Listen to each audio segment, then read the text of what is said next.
Shazam Part 2 is one of those sequels that I felt isn't as good as the first. And while I was watching it, I couldn't figure out why. Because the characters are likable, they're nice people. It's hard to say anything bad about them. But after I got out of the theater, that's when it dawned on me. It was another generic superhero movie that would have been amazing 10 years ago.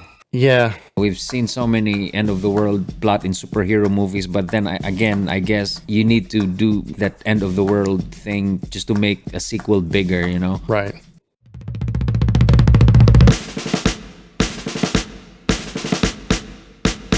So it started with the staff, right? The staff that was broken in half, and they had to get the staff. So there's your first MacGuffin, which they spend so much time. And then it switches to a new MacGuffin, which is the apple. And it was the same thing as Guardians of the Galaxy, where Kurt Russell planted something on the Earth and it grew into something that would destroy the Earth, you know, would consume the world. So these are things we've seen before, but then again, it's a superhero movie.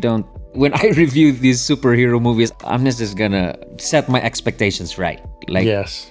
Like review a superhero movie like it is a superhero movie. Yeah. There was this scene where London Bridge is falling down. Then Shazam and his siblings saved the people, and the people were ungrateful. They branded them as the folly of Philly, or the folly of something. Yeah. Why are these people so ungrateful? It wasn't explained why. Because that's the world we live in now. Everybody's an ungrateful brat. I felt it was forced. Like, okay, we need some drama here. Yeah. We need to create a narrative that they're unappreciated superheroes. Right.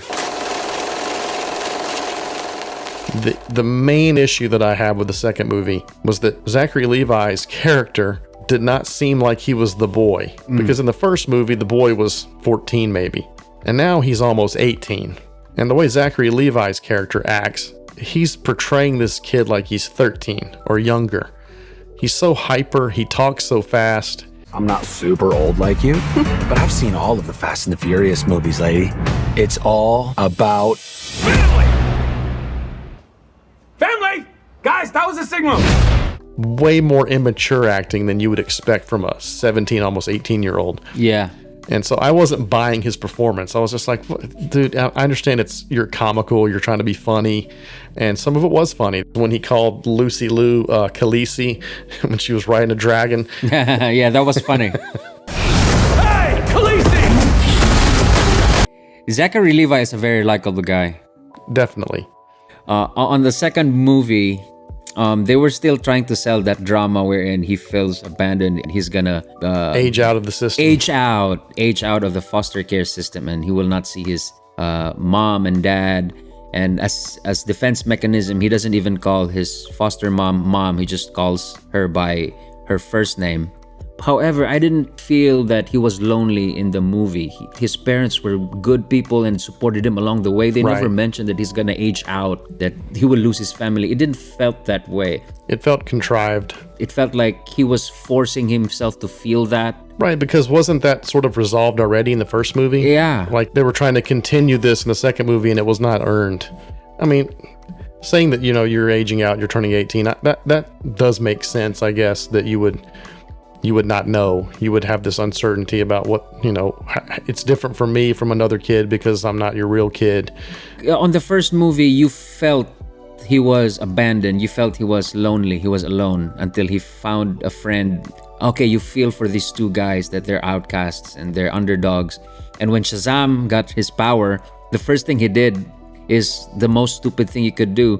He turned into a superhero to look like an adult and bought beer. I'd like to purchase some of your finest beer, please.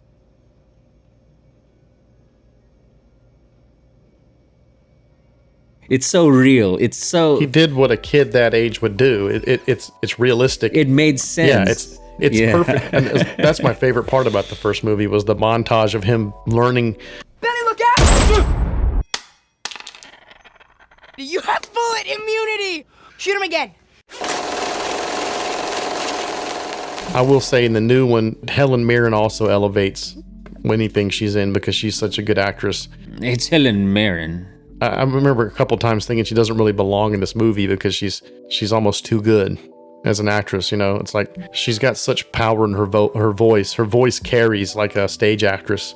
At the beginning, Helen Mirren would whisper something to a person's ear, and that person basically turns into a zombie and whispers to another person or something like that. They didn't use that in the end. They did the whole Apple thing. So what was that for? So interesting, yeah. It's like they forgot they had that power. And that, once again, that reminded me of Loki in Avengers. Loki did that, remember? Where he basically hypnotized Stellan Skarsgård and made him bad, and hypnotized Hawkeye, and it was the same thing. Yeah, that's true. I was like, I've seen this before.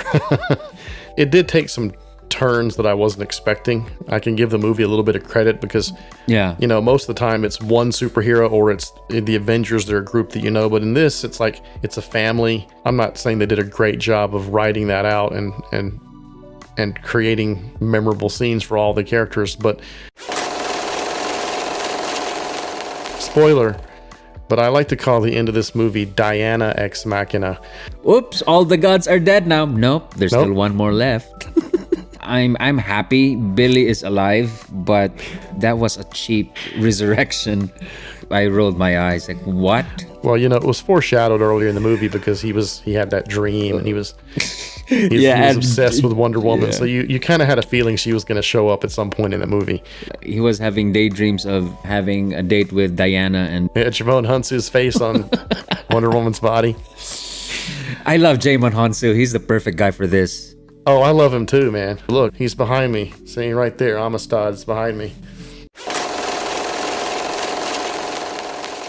You think there's gonna be a third Shazam?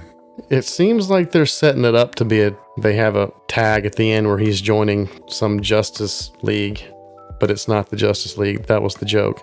How is it performing in the box office? Oh, it bombed. It bombed bad? You can look up Rotten Tomatoes. I think the first one's like 90%, and the second one is really bad.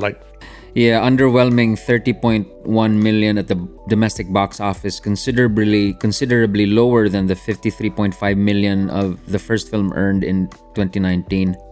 Now that's pre-pandemic, yeah. So who knows if that's part of the reason why. Yeah, that could be a factor. Yeah.